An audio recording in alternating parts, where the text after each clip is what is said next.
Heads up.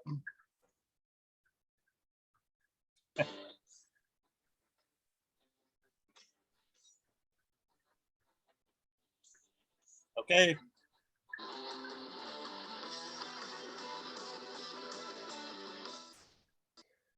Hello, everyone. This is Steve with On the Vertigo, and you are joining the podcast On the VertiSHOW. I'm your host. And with me today is DJ Dizzy D as producer, production man, the whole 9 yards. Say hi, Dave. Hey, what's up?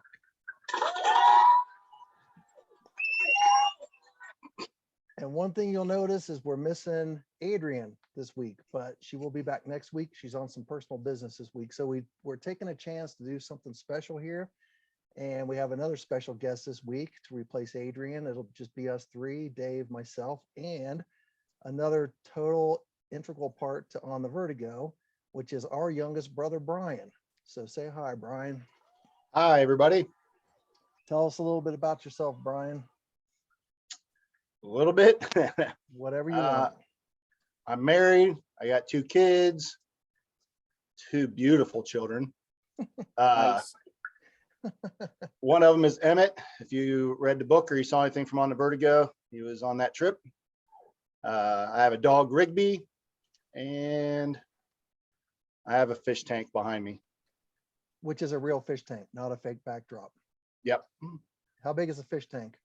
It's 150 gallons. Wow. And it's in the kitchen. It is in the kitchen. Right there.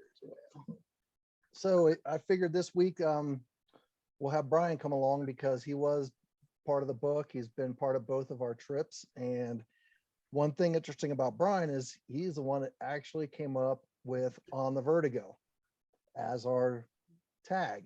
So talk about that a little bit, Brian. Like, when did you find out that I was planning on doing a trip? And I remember asking you, I think, to try and come up with some creative names for it, because I was thinking like Death March 2000 or, One Dummy on a Bike, or, I couldn't come up with a good name for what we were going to do. And what you came up with has become a very well-known tag around the world now. So how did that come about? It was more or less, we were sitting in the backyard talking about you riding your bike. And so me and Dave and my nephew Nathan, we were talking about the trip idea and if it was possible. And then we were trying to think of a name and stuff like that. So I don't know. I didn't really think a whole lot about it at first. It just kind of came to my head, and I was like, well, we could call it On the Vertigo if he's going to be riding his bike and going somewhere. So I don't know. It just kind of came to me when we were talking about if you could pull off riding your bike across the country and stuff. And that was what I thought would be a clever name with the Vertigo stuff. So, well, when I first heard it, it was gold. It wasn't even like I had to even think about it. I was just like, that's it, and everything. And then of course Nathan came up with a cool logo with a font that really matched the saying and kind of matched the whole mood of what we do. And you're the person that's like so far behind the scenes. Not a lot of people get to hear from you or see you, even though you've been totally involved with this whole project from the start. So what did you think when you first found out I wanted to ride my bike across the country? Did you think I was nuts, or were you just trying to do logistics in your head? Yeah, I think it was more of, I think at first it was more about like if he was going to actually ride a bicycle bike. I was like, there's no way. But then when you talked about having an e-bike and doing that, it became more doable in my mind. And I think even talking with Dave and Nathan that night when we were talking in my backyard, I think all of us thought you'd be able to do it. It's just, what's it going to take to do it? So a lot of it wasn't necessarily like, can he? It's just kind of, how are we going to do it? And then it was more of like, for me, not being in Colorado and being in Ohio, I wasn't around the where you were going to start and do all that stuff. So a lot of it was just kind of, well, I hope he can do it. And just thinking, okay, if he's going to try to ride his bike, then what can I do? Which is why me and Emmett tried to figure out a way to get over and meet you guys at some point on the trip. And I think that a lot of people that know you know that you were going to probably do it. That it wasn't if you could do it, it was just how, really, like how long was it going to take? And that was the other thing that was hard, was just realizing, all right, he's going to do this, but it's not like going to be over a weekend. It's going to take a while. And so what's that going to look like? Yeah. What did I look like when you finally showed up? Because you joined us exactly halfway through the trip on the border of Missouri. And what did you think when you pulled up? I mean, that Well, was the night I pulled into the Walmart at like 8 o'clock at night after doing 126 miles. And that was the first time you got to see us pulling up to meet you. So you were already waiting at the Walmart. yeah, we left and we started driving, and we realized we'd meet you guys in, I can't even remember the town name now, but It at the was Walmart. Hannibal. What's that? Oh, yeah. So we got there, we drove overnight because I wasn't sure how quick you guys were going to get there. And then we ended up pulling into the Walmart at about 3 a.m. And so we just jumped in our camper and we crashed out, woke up in the morning, went to get some breakfast and stuff like that. And then, finally got a hold of Dave. We were talking back and forth. He was telling us how long you guys are going to be. We went in, did some shopping at Walmart, and then we went and got lunch. We were hanging out. And then it was more or less like I think you made a wrong turn and got lost at that point. So Dave took Emmett and they took off to go catch up with you. But the funnier story with all that was we were driving all night. We had this really bad rainstorm. It finally cleared up and I was pulling the trailer and it was pitch black. We were driving through the middle of nowhere, Indiana, and we come up on a dead deer carcass in the middle of the road. And I couldn't swerve, but I also didn't know what the clearance was on my camper. So my truck sits pretty high, and I know we cleared it on the truck, but I'm pretty sure we caught that sucker full force underneath my camper and just dragged that for probably a few hundred feet until it made it out the back side of the camper. So that was kind of exciting to at least make it worth it for the drive for that part of it. That when we finally got there, we were looking under the camper. There wasn't anything stuck to it, but there was a lot of that kind of trains, planes, and automobiles yelling and all that kind of like Home Alone, like, oh my God, can't believe we just did that. So A little bit of laughter. a lot of laughter. Yeah.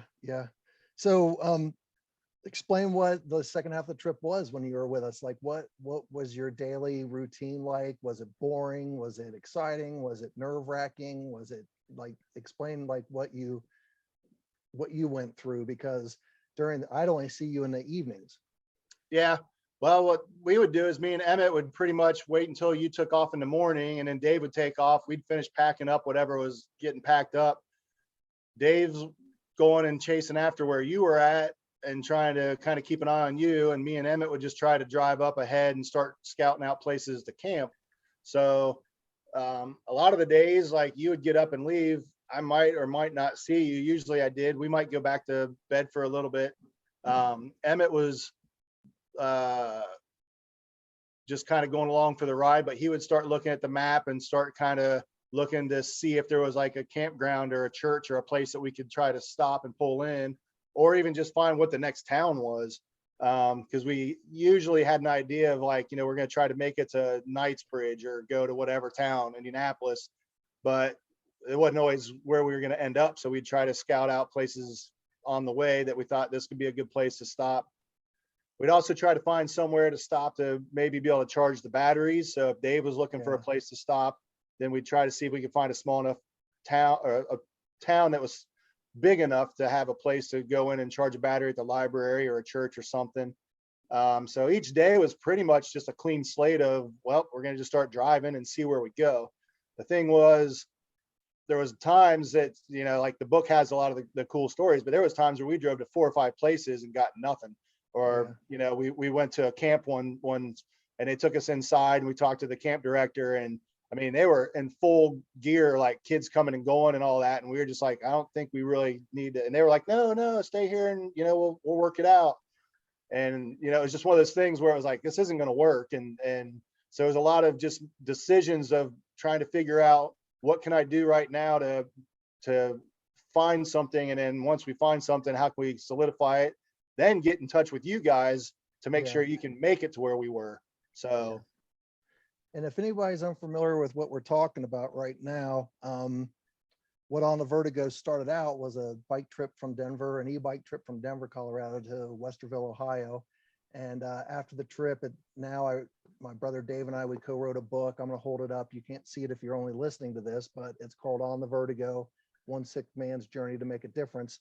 And it's all these stories that Brian's talking about. They're all chronicled in the book, and it explains a lot more. But it's cool to talk to Brian and get his feedback on it, because I don't think we've actually talked about it that much, Brian, even since it happened. It's just since we live so far away and stuff like that, it kind of came and went, and then we moved on. So if you want to buy the book, you can find it on Amazon.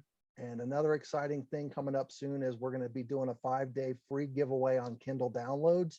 So you'll be able to download that book for free on Kindle for 5 days straight. It'll be available free for a Kindle download, and I'll keep everyone up to date on that. So if you're in a book club, tell your book club. And if you're not in a book club, tell your friends and let them know about it, because that's the thing that's nice about the Kindle book stuff, is anybody can just get on there and click on it. So yeah. I think it'd be good for a book club, but it's just because I wrote the book and I can shamelessly plug it because it's my show. So well, I'm not saying it is for a book club. I'm saying tell the people in your book club.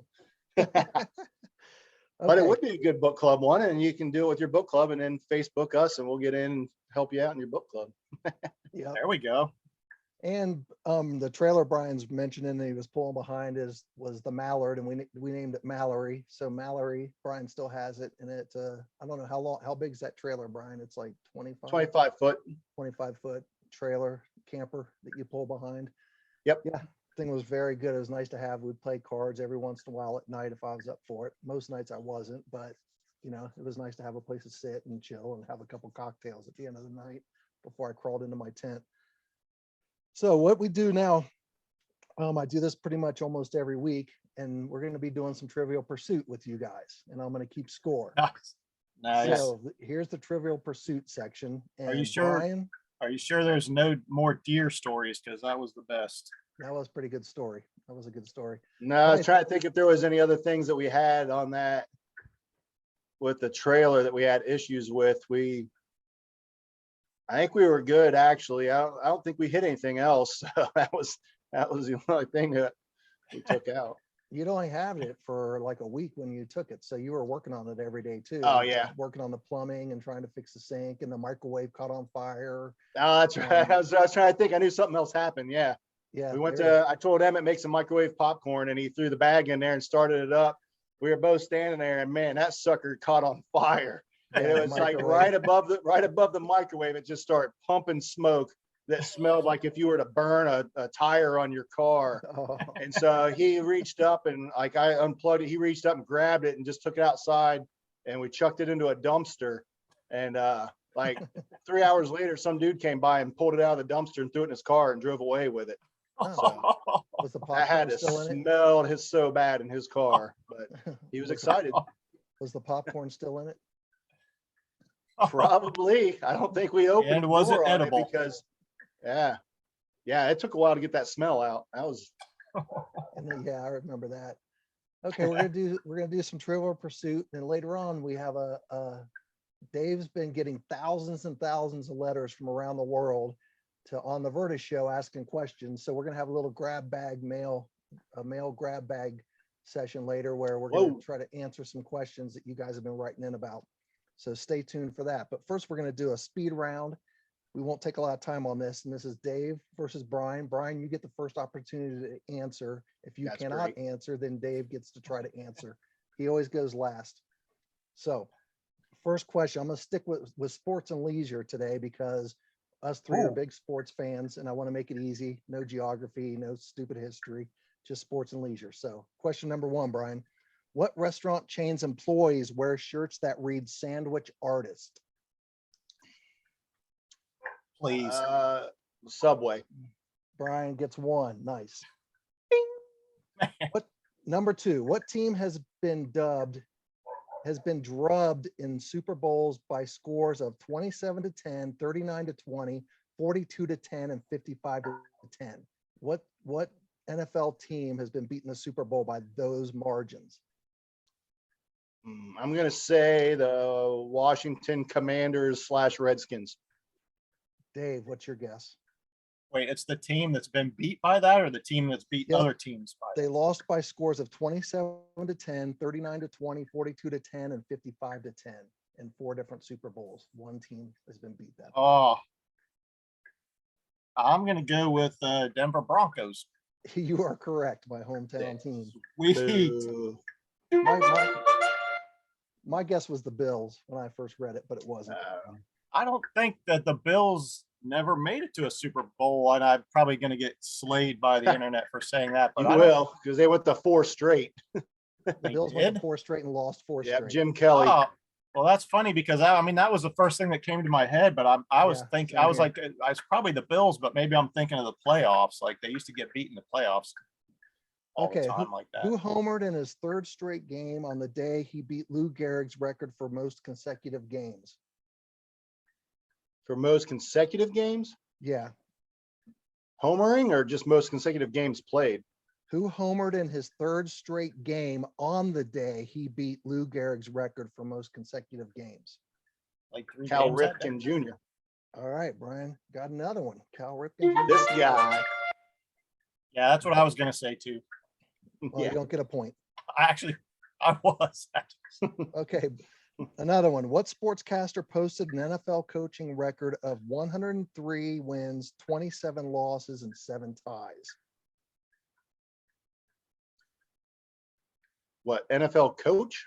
Yeah. What sportscaster Sportscaster. posted an NFL coaching record of 103 wins, 22 losses, and 7 ties? Come Oh, on. John Madden. Oh, You're getting killed here, Dave. I don't even get the answer. All right, I'm going to throw Dave a softball here if you don't get this one, Brian. What Nevada-born tennis star had a ball and racket to stare Andre at Agassi. above his crate?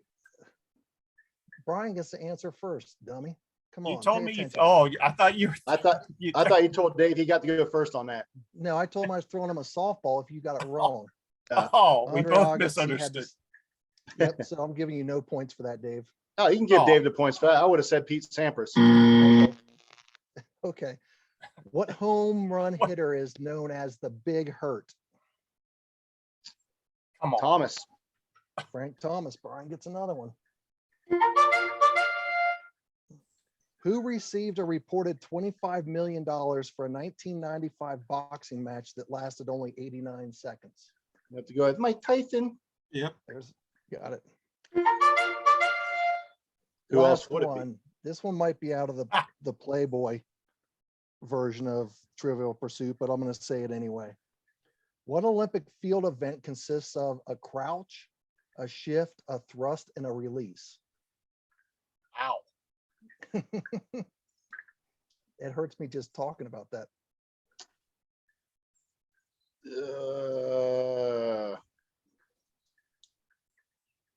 I got it. don't know. What do you got, Dave? I'm gonna say shot put. You're correct. I don't know how you knew that, but you did. All right, final score. Brian 3, Brian 5, Dave 3. That was a Nice. final score. That was a final score. But Oh, all right. unbeknownst to you guys, you answered every single question. Can we do geography and history? All right. Well, it looks like I lost you guys for a second. Hopefully you'll come back.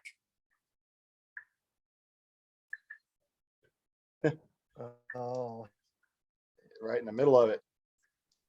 all right. I can well, hear let's figure your out something voices else came from back. Brian while he figured it out. Video's not Nope. back yet. Here he Oh, wait a is. minute. It's slowly coming back. Okay, you came back. All right. Let's go to the mail grab bag, Dave, for a couple minutes. There's thousands of people writing in letters every day to us, and we're getting overwhelmed. So, All right, here we go. Tammy in Melbourne, Australia says, do you think you should campaign to have Adrian's head put on Mount Rushmore? sure, I'd do that. It would probably depend on like, are they like just gonna chop off and put it on there, or are they gonna actually sculpt it and put it into the rock? I'm gonna say they actually put it in the rock. Okay. Okay. I'd say, Yeah, that'd be fine. We could do that. We'll have to talk to Adrian. I want Okay, to look, so she probably have a bow in her hair or something. Do the left side. all right, we got Archie in England asks, are there really such thing as armadillos? Are armadillos really a thing? Yes, they are. I'm gonna say they are, but they're not found in Ohio, unless you go to the zoo. Ah, that's true, but you know, they're on their way up to Ohio. They're spreading up through the south, going north, and I heard it's because of global warming, and that is supposedly true. Huh. That's odd. Okay. All They're right. pretty harmless. Odd. Sue in Montreal asks, do you think Roadrunner cartoons are racially insensitive to coyotes? No. What do you think, Brian? I would say no as well. I think No if the coyote- explanation? Yeah. coyotes do- Great on that. Yeah. Intelligence card, maybe. Yeah. There you go. All right. It does give coyotes a bad name, but what do you do? All right. So Jim in Seattle asks, why is Greenland covered in ice, but it's not green, and Iceland is covered in green, but not ice? I'd just like to hear you say that again. So repeat that. All right. Why is Greenland covered in ice, but it's not green, and Iceland is covered in green, but it's not ice? Um, For the same reason you name someplace Mosquito Lake, you don't want people to go there. So the people in Iceland were like, well, this is a beautiful country. We don't want people to come here and hang out. So we're going to call it Iceland. And then the people in Greenland were like, well, we want people to come here because there's only about 12 of us. So that would be my guess. It's all about the tourism dollar. yeah, I don't know Alright. the difference between population either. I don't know. I know Vikings came from Greenland and stuff like that, but I got to spend the night in Iceland because of WoW Airlines being complete dorks.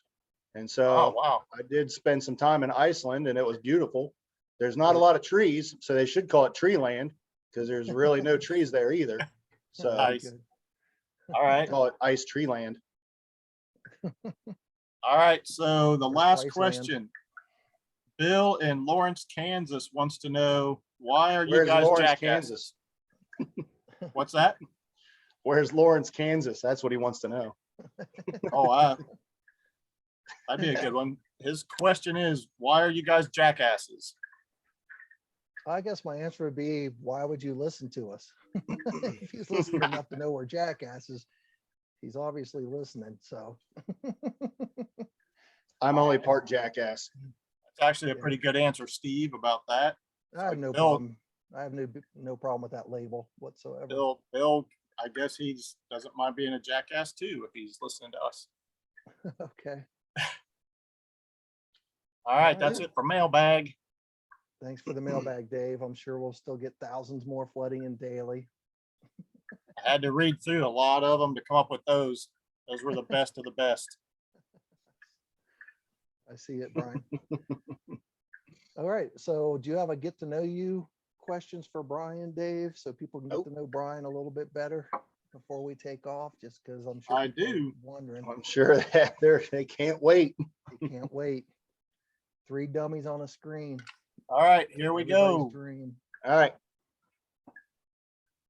Brian, if you could bankrupt one person or company, who would it be? Bankrupt? Wow, Yeah. that's a good question. I'll let Steve Don't answer know. after. I don't know. I don't know if I had even thought about that. Bankrupt one company Or a person. or person. For political reasons, I'm going to keep my mouth shut on this one. Yeah, we you could go. go a lot of ways with that. There we go. And all the people that are sucking the money out of my stocks right now, they can kiss my ass Okay. Yep. because I am losing. I just don't know who it is specifically.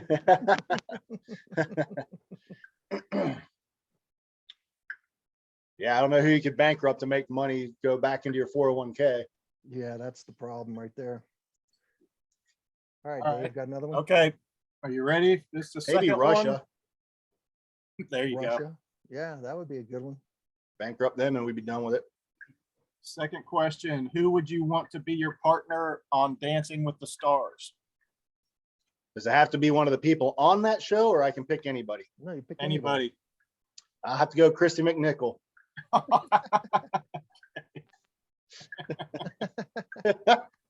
I'm gonna go with Judge Judy. Yeah, Sweet. I think course. I think we'd make a good dance partner couple. I don't know. Do you think she'd be wearing like high heels for that, or I What don't do know. you think? She probably has better balance than I do, and she's like 100 years old. So nice? All right, that is getting to know you. that was good questions. Those were good questions. Okay. Anything else you want to say before we take off here, Brian? Not that I can think of. Thanks for having me on, Yep. making me a part of the On the VertiSHOw, which I did not come up with that name. So that was a good one, whoever did that. I want to tell everybody that Wow. we can be. Steve just got blanked out. He's just gone. I want to tell everybody that you can find us on Podbean for audio podcasts. You can find us on YouTube for the video. We're also on iHeartRadio as an audio podcast.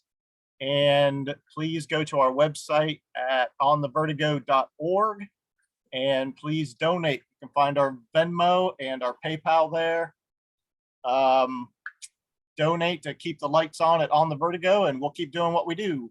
And we have me and Brian on the screen. And Brian and I will do the obligatory peace out. Peace out. Bye, everybody.